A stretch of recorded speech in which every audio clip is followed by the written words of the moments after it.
Good morning, good afternoon and good evening everyone. I hope you all are fit and fine. तो आज हम इस lecture में जो स्टार्ट करने वाले हैं, कुछ नया स्टार्ट करने वाले हैं और वो नया ये है कि हम जो स्टार्ट करने वाले हैं यूनिट फर्स्ट स्टार्ट करने वाले हैं। Unit first physical world and measurement, और ये हमारा फर्स्ट चैप्टर है, चैप्टर फर्स्ट फिजिकल वर्ल्ड।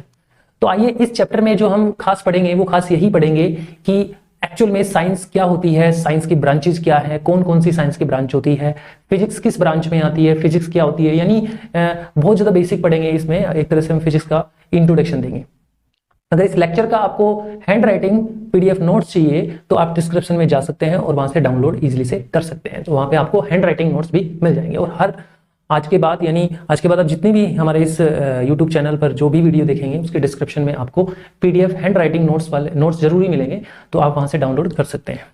तो चलिए स्टार्ट करते हैं। तो सबसे पहले हम स्टार्ट करते हैं हमारा फर्स्ट लेक्चर, और इस फर्स्ट लेक्चर में हम सबसे पहले डिस्कस करेंगे कि साइंस क्या है, what is the science, what is the science. तो सबसे पहले हमारा यही टॉपिक है, what is science, what is science.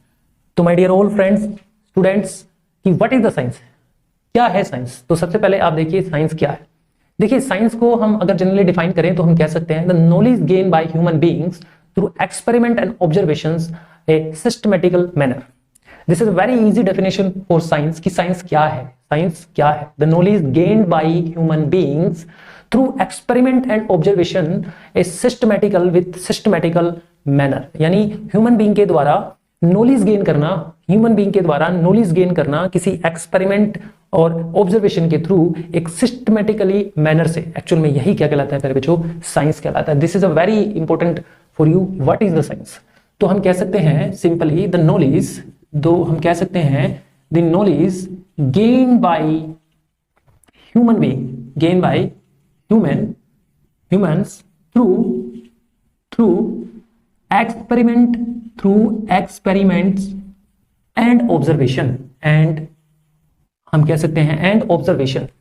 तो देखिए इजी डेफिनेशन है, इस डेफिनेशन को आप याद रख सकते हैं। तो हमने जैसा कि आपको बताया कि through experiment and observation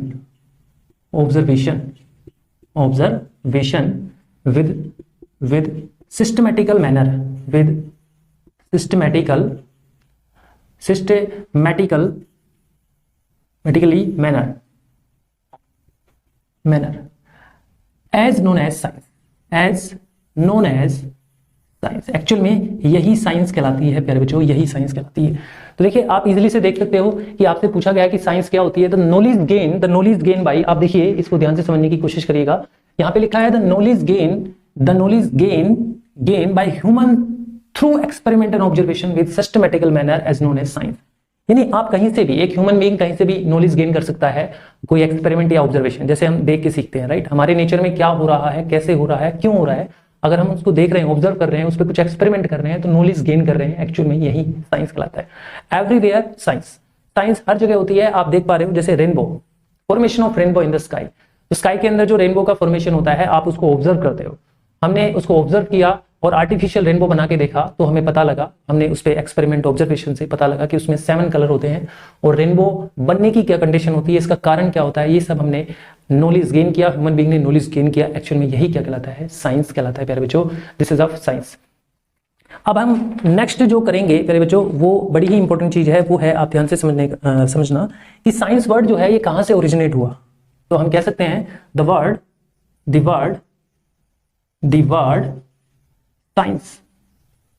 science originate from, यहां पे कह सकते हैं ओरिजिनेट फ्रॉम, यानी जो साइंस वर्ड है ये कहां से ओरिजिनेट हुआ प्यारे बच्चों, कहां से बना, कहां से आया। देखिए प्यारे बच्चों बहुत सारे यहां लैंग्वेजेस में हम कह सकते हैं there are many languages. The word science originate from many languages मेरे बच्चों बहुत सारी लैंग्वेजेस जो है से साइंस वर्ड हमें मिला। जैसे कि अगर हम बात करें in Latin is called scientia. तो हम कह सकते हैं कि जो लेटिन वर्ड्स में, एक्चुअल में लेटिन एक लैंग्वेज है, इस लेटिन लैंग्वेज में जो साइंस है उसको साइंटिया बोला गया, उसको साइंटिया कहा गया। देखिए साइंटिया वर्ड्स, साइंस को साइंटिया कहा जाता था लैटिन वर्ड में। लैटिन वर्ड में साइंस को क्या कहा जाता था? साइंटिया कहा जाता था, ध्यान रखें। और अगर हम बात करें इन इंग्लिश में, यानी इंग्लिश के अंदर इसे कहा जाता है साइंस। जनरली इंग्लिश में हम साइंस ही लिखते हैं मेरे बच्चों। और अगर हम बात करें संस्कृत के अंदर मेरे बच्चों इसको कहा जाता है वैजनान। मेरे बच्चों वैजनान कहा जाता है, वैजनान, VAJNAN, वैजनान। मेरे बच्चों अगर हिंदी की बात करें तो हिंदी में साइंस को क्या कहा जाता है? आप सभी को पता होगा, विज्ञान। इन हिंदी इज कॉल्ड विज्ञान। प्यारे बच्चों क्या कहा जाता है? आपको पता है, विज्ञान। हिंदी में विज्ञान कहा जाता है, संस्कृत में वैजनान कहा जाता है, इंग्लिश में साइंस कहा जाता है, लैटिन में कहा जाता है साइंटिया। तो डिफरेंट लैंग्वेज, मैनी लैंग्वेजेस से जो है साइंस की उत्पत्ति हुई है, साइंस वर्ड की उत्पत्ति हुई है और एक तरह से ओरिजिनेशन हुआ है। तो अलग अलग लैंग्वेज से साइंस को अलग अलग वर्ड्स में डिफाइन किया गया है। तो हम अब यहाँ पे जो बात करेंगे वो बात करेंगे नेक्स्ट टॉपिक की। वो हमारे पास है कि साइंस अगर एक नॉलेज गेन करने का एक मेथड है, एक्चुअल में साइंस एक नॉलेज गेन करने का एक मेथड है, एक तो साइंस की कुछ ब्रांच भी होती है। तो हम बात करेंगे ब्रांचेज ऑफ साइंस। तो हमारे पास है ब्रांचेज ऑफ साइंस। फिर जो साइंस की जो ब्रांच है वो दो ब्रांच होती है। साइंस दो ब्रांच में बटी हुई है मेरे बच्चों, दो ब्रांच में साइंस बटी हुई है। वो जो दो ब्रांच होती है साइंस की, वो कौन कौन सी होती है? एक बायोलॉजिकल साइंस, एक होती है प्यारे बच्चों बायोलॉजिकल साइंस, और एक होती है आपकी फिजिकल साइंस। बच्चों कौन सी होती है? Physical science. आपको ध्यान रखना है कि साइंस की जो है दो ब्रांच होती है, एक हो गई बायोलॉजिकल साइंस और दूसरी हो गई फिजिकल साइंस। तो प्यारे बच्चों देखिए, सबसे पहले हम डिस्कस करेंगे कि what do you mean by biological science. What do you mean by biological science? What is the biological science? की बायोलॉजिकल साइंस क्या है, आप समझने की कोशिश करिए। ये एक साइंस की ब्रांच है, आप कह सकते हैं। इस ब्रांच के अंदर यानी बायोलॉजिकल ब्रांच के अंदर किस चीज की स्टडी की जाती है प्यारे बच्चों? लिविंग थिंग्स की स्टडी की जाती है, जिसके अंदर जीवन होता है, जिसके अंदर आप कह सकते हैं लिविंग सिस्टम हो सकता है। फॉर एग्जाम्पल हम कह सकते हैं हम अपने बारे में स्टडी करते हैं, पक्षियों के बारे में स्टडी करते हैं, birds, animals, plants, right, vegetations, ये सारे बायोलॉजिकल यानी एक लिविंग सिस्टम में आते हैं। तो इनके बारे में स्टडी करना बायोलॉजिकल साइंस कहलाती है। तो आप कह सकते हैं the study of living things, the study of living things, the study of living things is called biological science, प्यारे बच्चों इसे कहा जाता है बायोलॉजिकल साइंस, राइट। तो ये होती है बायोलॉजी। अब एग्जांपल के तौर में प्यारे बच्चों बहुत सारी बायोलॉजिकल साइंस के पास भी बहुत सारी कैटेगरी होती है, जिसमें अगर हम बात करें तो एक होती है बॉटनी। प्यारे बच्चों बॉटनी, देखिए बॉटनी एक बायोलॉजिकल साइंस की ब्रांच होती है, जिसमें हम जो अगर हम स्टडी करते हैं तो बायोलॉजिकल में हम वेजिटेशन की स्टडी करते हैं, जिसे आप कह सकते हैं वनस्पति विज्ञान, जिसमें जो वेजिटेशंस है, राइट, वेजिटेशंस है, जो आप कह सकते हैं प्लांट्स है ना, प्लांट्स है, ट्रीज है, इनके बारे में स्टडी की जाती है बॉटनी के अंदर प्यारे बच्चों। और एक होती है जूलॉजी, एक होती है प्यारे बच्चों जूलॉजी। जो जूलॉजी है प्यारे बच्चों, जूलॉजी होती है एक तरह से जंतु विज्ञान, जिसमें जीव जंतुओं के बारे में स्टडी की जाती है, वो जूलॉजी होती है प्यारे बच्चों, जूलॉजी। प्यारे बच्चों और भी हमारे पास ब्रांचेज होती हैं, जैसे ऑर्निथोलॉजी, जो ऑर्निथोलॉजी जो होती है प्यारे बच्चों बायोलॉजिकल साइंस में आती है। और ऑर्निथोलॉजी के अंदर जो है इसे बोलते हैं पक्षी विज्ञान, यानी ये आपके पास होती है पक्षी विज्ञान प्यारे बच्चों। क्या होती है? पक्षी विज्ञान, आपको ध्यान रखना है। एक प्यारे बच्चों एंटोनोमोलॉजी होता है, जैसे आप कह सकते हैं एंटोनोमोलॉजी, आप कह सकते हैं एंटोमोनोलॉजी। जो एंटोमोनोलॉजी होती है प्यारे बच्चों, इसमें स्टडी की जाती है जनरली जो कीट होते हैं, कीट पतंगे जो होते हैं ना, उनके बारे में स्टडी की जाती है इसके बारे में। तो इसे एंटोनोमोलॉजी कहा जाता है प्यारे बच्चों। किसे कहा जाता है? एंटोमोलॉजी। प्यारे बच्चों और भी साइंस की और भी बायोलॉजिकल साइंस की ब्रांचेज होती हैं, जैसे एंथ्रोपोलॉजी, जैसे हम बोलते हैं एंथ्रोपोलॉजी। प्यारे बच्चों जो एंथ्रोपोलॉजी होती है, एंथ्रोपोलॉजी एक साइंस की बायोलॉजिकल साइंस की ब्रांच है, जिसमें प्राणियों के बारे में पढ़ा जाता है, यानी हम मानव होता है, मनुष्य होता है, उनके बारे में जो स्टडी की जाती है उसे एंथ्रोपोलॉजी कहा जाता है प्यारे बच्चों। और भी बहुत सारी ढेरों जो है आपके पास बायोलॉजिकल साइंस में आपके पास ब्रांचेज है।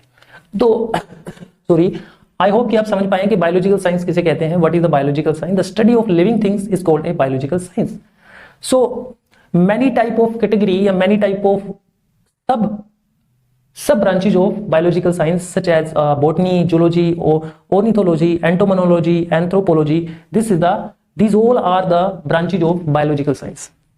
And next is one physical science. प्यारे बच्चों फिजिकल साइंस क्या होती है? तो हम कह सकते हैं जो फिजिकल साइंस होती है प्यारे बच्चों, फिजिकल साइंस में स्टडी की जाती है नॉन लिविंग थिंग्स के बारे में। यानी नॉन लिविंग थिंग्स के बारे का मतलब है यहाँ पे कि जिसके बारे में हम कह सकते हैं जिसके अंदर जो है लाइफ सिस्टम नहीं होता है, जिसके अंदर लिविंग सिस्टम नहीं होता है, तो हम कह सकते हैं द स्टडी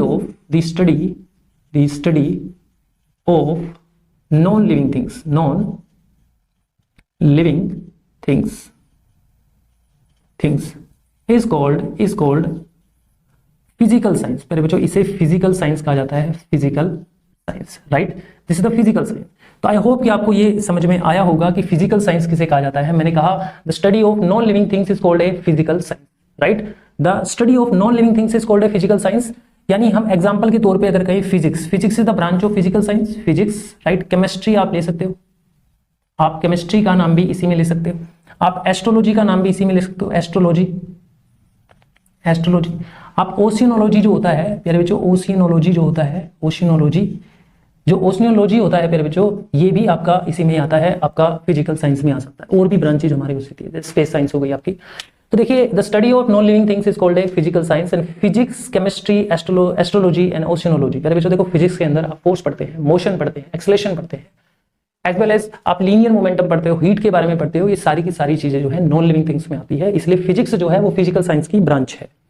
केमिस्ट्री के अंदर भी आप केमिकल कंपाउंड्स, एलिमेंट्स के बारे में पढ़ते हो, तो ये भी आपके पास फिजिकल साइंस में आती है। एस्ट्रोलॉजी जो होते हैं वो ज्योतिषी विज्ञान होता है, उसमें भी आप देखते हो कि फिजिकल साइंस में ही ये ब्रांच आती है। एंड ओशियोनोलॉजी, समुद्री विज्ञान जो होता है, समुद्र के बारे में जो स्टडी की जाती है, वो भी प्यारे बच्चों किसमें आएगी? फिजिकल साइंस में आएगी। आई होप कि आपको ये समझ में आ रहा होगा। आप इसको नोट कर सकते हैं।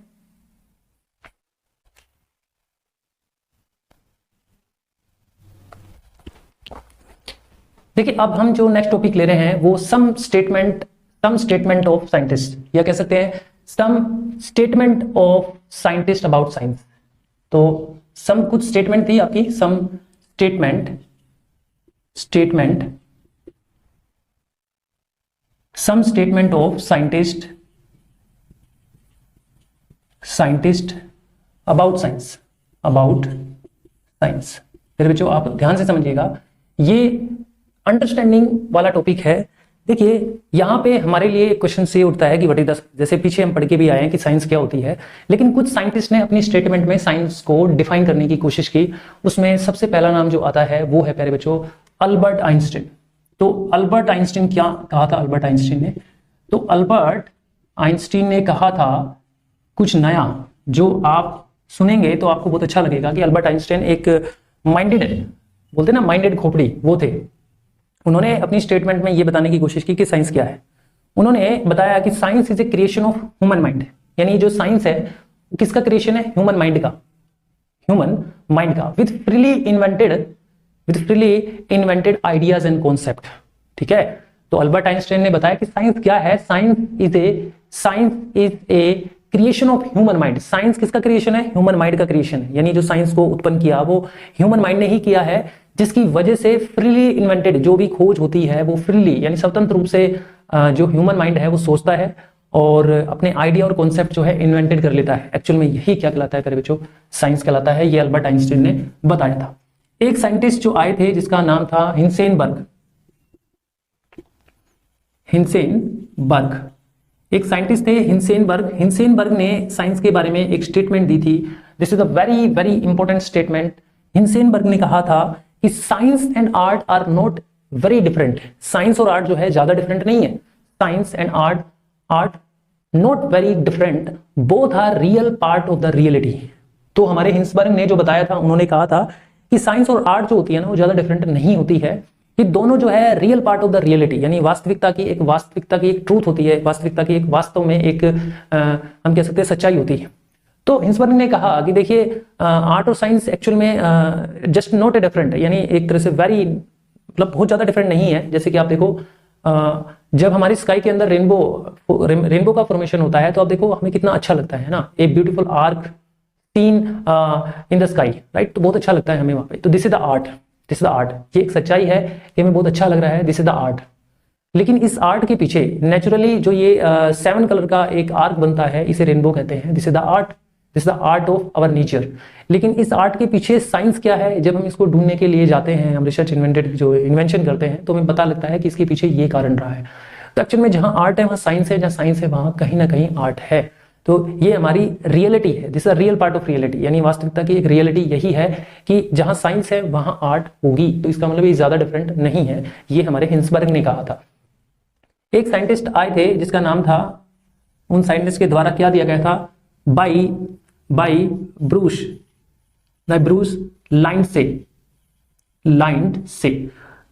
लाइंडसे अकॉर्डिंग टू या कह सकते हैं बाई ब्रूस लाइंडसे ने जो कहा था कि science is a method of describing, creating and understanding of human experiences. Understanding human experience, actual में साइंस एक मेथड है मेरे बच्चों। जो ब्रूस लाइंडसे था उन्होंने कहा था कि science is a method, science एक ऐसा मेथड है जिससे कोई ह्यूमन बीइंग अपने एक्सपीरियंस को अपने एक्सपीरियंस के जरिए, यानी अपने एक्सपीरियंस के जरिए कुछ समझ पाता है, कुछ डिस्क्राइब कर पाता है और कुछ बनाना चाहता है। एक्चुअल में यही क्या है, यही साइंस है। ये हमारे तीन साइंटिस्ट ने, इन तीन अलग अलग साइंटिस्ट ने साइंस के बारे में कुछ स्टेटमेंट दी थी जो कि मैंने ओरली आपको बताई है, आपको याद रखना है। अब इन स्टेटमेंट को अगर आप लिखना चाहते हो तो पीडीएफ नोट्स में आप डाउनलोड कर सकते हैं। तो पर बच्चों अब हम जो नेक्स्ट पढ़ेंगे, तीन इंपॉर्टेंट वर्ड्स पढ़ेंगे जो आपके लिए बड़े ही इंपॉर्टेंट होने वाले हैं। और वो इंपॉर्टेंट वर्ड्स क्या है आप एक बार ध्यान से समझिएगा। 3 important word in the science. तो देखिए यहां पे हम लिखते हैं, हमारा नेक्स्ट टॉपिक है three important words in science. फिर बच्चों 3 इंपॉर्टेंट वर्ड्स हमारे साइंस में है और वो 3 इंपॉर्टेंट वर्ड जो है आज हम पढ़ेंगे। और वो 3 इंपॉर्टेंट वर्ड में सबसे पहला वर्ड है आपका हाइपोथेसिस। प्यारे बच्चों हाइपोथेसिस क्या होता है, प्यारे बच्चों हाइपोथेसिस क्या होता है ये हमें जानना है। और सेकंड हमारे पास एक्सियम होता है, EXAXIOM एक्सियम होता है प्यारे बच्चों।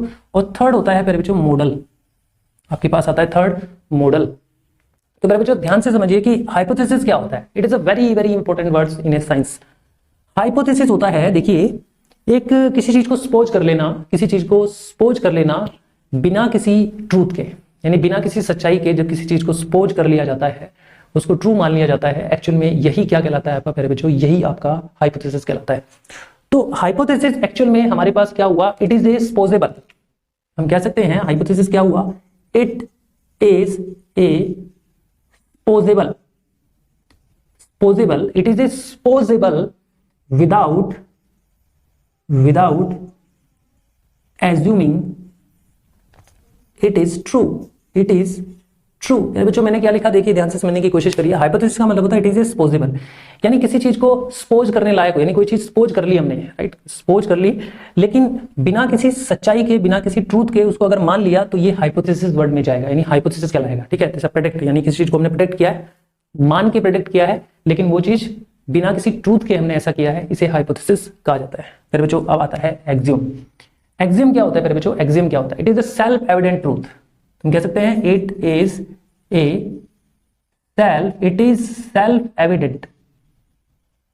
Self evident. मेरे बच्चों हम कह सकते हैं कि एक्सियम क्या होता है, एक्सियम क्या होता है मतलब, तो सेल्फ एविडेंट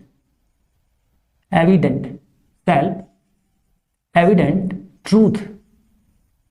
मेरे बच्चों ध्यान से समझिए क्या एक्सियम क्या होता है। एक्सियम एक वर्ड है जो यूज किया जाता है, it is A self evident truth, यानी जिसके एविडेंस सिर्फ आप हो। अगर कोई चीज ट्रूथ में आती है या आप किसी रियलिटी के ही आप एक गवाह है, इकलौते आप ही गवाह है, एक्चुअल में उसको एक्सियम कहा जाता है।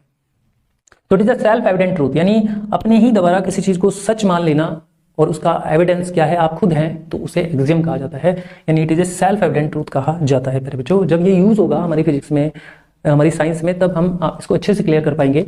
अब आइए मॉडल क्या होता है। एक्चुअल में मॉडल क्या होता है मेरे बच्चों, मॉडल क्या होता है। मॉडल एक्चुअल में it is a theory proposed, हम कह सकते हैं it is a theory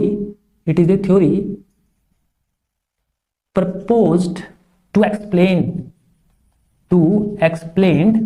it is a theory proposed to explain the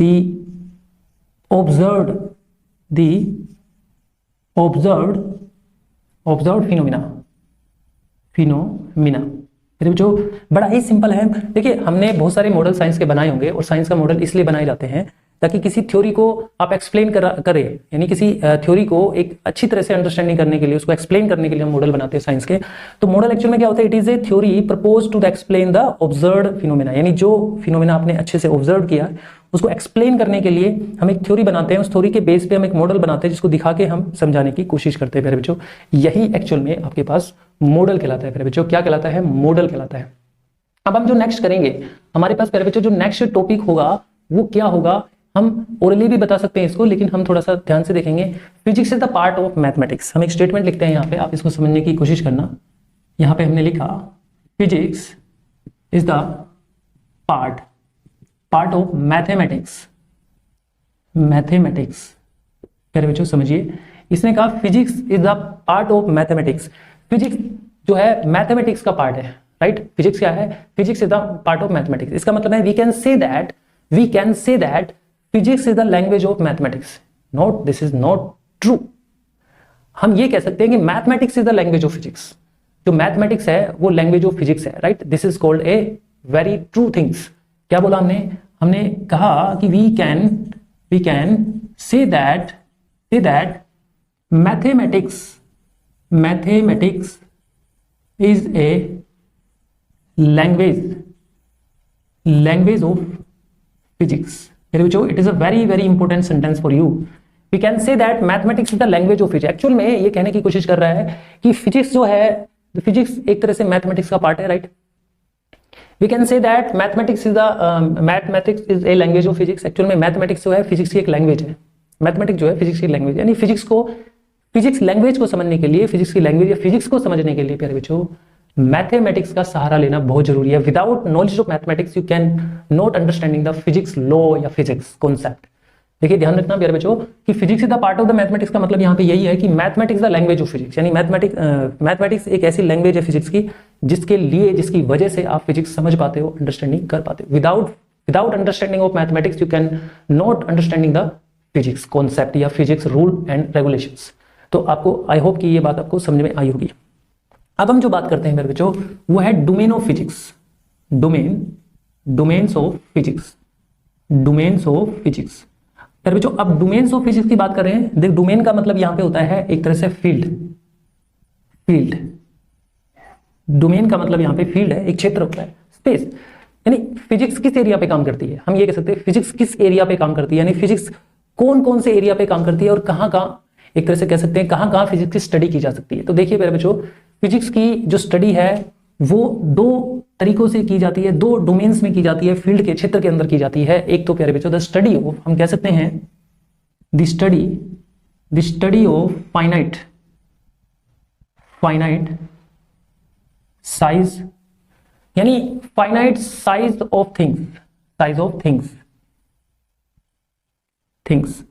एक तो ये समझिए, आप कोशिश करिए कि फिजिक्स की डोमेन्स क्या है। फिजिक्स की डोमेन्स एक तो ये है कि the study of finite size of things, जितनी भी ऐसी वस्तुएं, ऐसी बॉडी, ऐसी चीजें जो फाइनाइट साइज की है, यानी हम कह सकते हैं फाइनाइट साइज का मतलब है जिनका साइज बहुत छोटा नहीं है, जिसका साइज बहुत छोटा नहीं है और जिसका साइज बहुत बड़ा नहीं है। फाइनाइट साइज की चीजें हैं जो अगर हम उनकी स्टडी करते हैं तो इस फिजिक्स को is called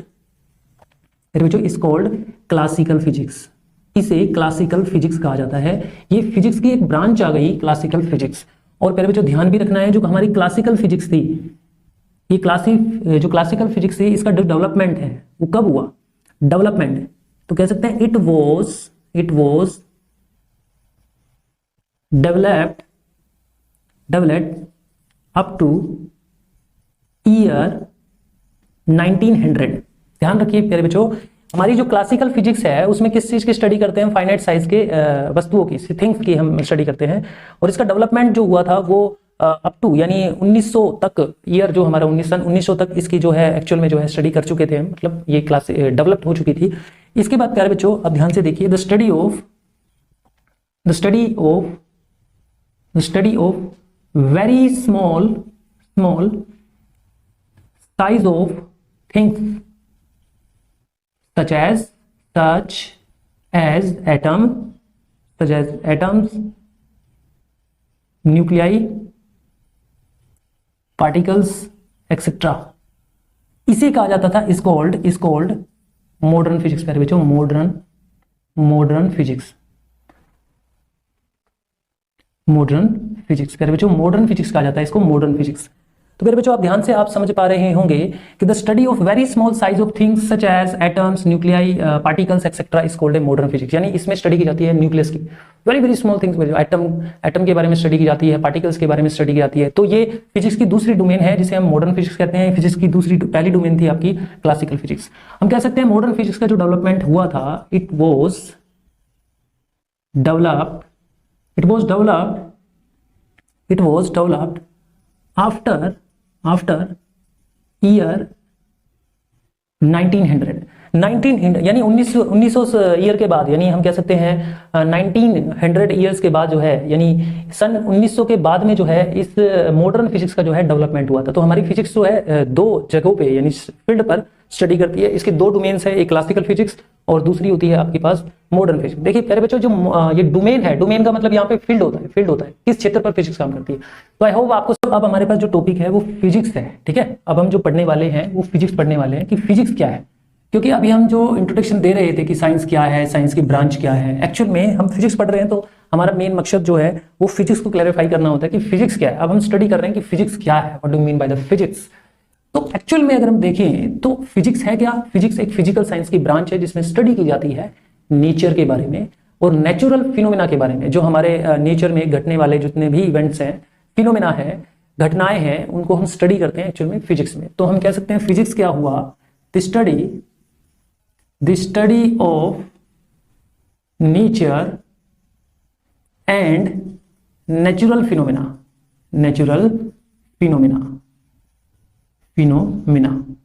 is called physics. इसे ही फिजिक्स कहा जाता है, राइट? इसे ही प्यारे बच्चों फिजिक्स कहा जाता है। तो हमने क्या लिखा था? Study of nature and natural phenomena, यानी नेचर और नेचुरल फिनोमेना की जो स्टडी की जाती है प्यारे बच्चों, एक्चुअल में यही क्या कहलाता है? आपके पास फिजिक्स कहलाता है। प्यारे बच्चों एग्जांपल के तौर पे हम नेचर के बारे में बोल रहे हैं कि भाई नेचर या नेचुरल फिनोमेना की स्टडी की जाती है। जैसे हम देखते हैं फॉर्मेशन, प्यारे बच्चों फॉर्मेशन ऑफ रेनबो, जो हमारा रेनबो का फॉर्मेशन है इसके बारे में हमने स्टडी की, राइट? तो ये फिजिक्स ही तो है कि फॉर्मेशन ऑफ रेनबो के बारे में जानना कि रेनबो क्यों बनता है, इसमें 7 कलर की जो वेवलेंथ है, फ्रीक्वेंसी है, वो क्या होती है, क्यों बनता है, कब बनता है, ये सब हम स्टडी करते हैं, राइट? हम फिजिक्स के अंदर ही ये स्टडी करते हैं magnetic behaviour, magnetic behaviour of the earth. आप सभी को पता है कि अर्थ एक मैग्नेटिक बिहेवियर दिखाती है, यानी अर्थ के चारों तरफ भी मैग्नेट की तरह मैग्नेटिक फील्ड्स होती है, मैग्नेट होती है। तो magnetic behaviour of the earth, यानी अर्थ के पास मैग्नेटिक बिहेवियर कैसे आया, कैसे आता है, कैसे ये बिहेव कर रही है, कैसे मैग्नेट की तरह बिहेव कर रही है। तो यही एक्चुअल में यही फिजिक्स है आपकी। अब देखिए बहुत सारी ब्रांचेज होती है फिजिक्स की। तो अगर हम बात करें ब्रांचेज ऑफ फिजिक्स, तो प्यारे बच्चों फिजिक्स की बहुत सारी ब्रांचेज होती है। आप किस फील्ड में जाना चाहते हैं, फिजिक्स के किस फील्ड को पढ़ना चाहते हैं, किस एरिया को आप किस स्पेशलाइजेशन एरिया को पढ़ना चाहते हैं, तो फिजिक्स की बहुत सारी ब्रांचेज होती है। तो हम कह सकते हैं मैनी ब्रांचेज ऑफ फिजिक्स। तो फिजिक्स की तो मेरे बच्चों बहुत सारी ब्रांचेज होती हैं। जैसे हम एग्जांपल के तौर पे ले, जैसे हमारे पास ऑप्टिक्स होती है, मेरे बेटो जो ऑप्टिक्स होती है ये फिजिक्स के ब्रांच है, जिसमें हम रिफ्लेक्शन हमने प्रीवियस क्लासेस में 10th में है ना, 8th क्लास में भी पढ़ा होगा, मिरर के बारे में, लेंसेज के बारे में है ना, ये सारे के सारे ऑप्टिक्स में आते हैं। स्कैटरिंग है ना, स्कैटरिंग ऑफ लाइट क्या होती है, माइक्रोस्कोप क्या होते हैं, सब ऑप्टिक्स में स्टडी की जाती है। ऐसे ही इलेक्ट्रॉनिक्स फिजिक्स की एक ब्रांच है, इलेक्ट्रॉनिक्स।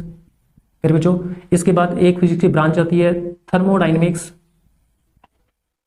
फिर बच्चों थर्मोडाइनमिक्स भी एक ब्रांच है जिसमें हम स्टडी 11th क्लास में ही करेंगे थर्मोडाइनमिक्स की।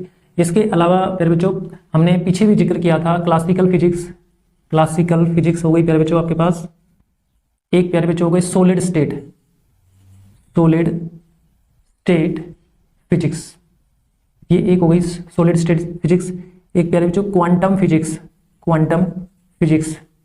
ये भी आपकी एक फिजिक्स का पार्ट है। क्वांटम मैकेनिकल फिजिक्स, प्यारे बच्चों एक मैकेनिकल फिजिक्स आती है। और अगर हम यहाँ पे लिखे तो बहुत सारी आपके पास ब्रांचेज है फिजिक्स की। तो हमने यहाँ पे कुछ ब्रांचेज लिखी है जो आपको बताने की कोशिश की है कि फिजिक्स की बहुत सारी ब्रांचेज होती है। जैसे बताया optics, electronics, thermodynamics, classical physics, solid state physics. अगर हम बात करें स्पेस साइंस भी एक फिजिक्स की ब्रांच होती है। एक तरह से हम बोल सकते हैं एटम, जैसे एटॉमिक फिजिक्स भी होती है, लेजर फिजिक्स भी होती है एक आपके पास। तो बहुत सारी फिजिक्स की ब्रांचेज होती है। तो इस तरह से हम काफी मतलब इसको क्लियर कर सकते हैं। तो आई होप आपको समझ में आया होगा। तो थैंक यू वेरी मच।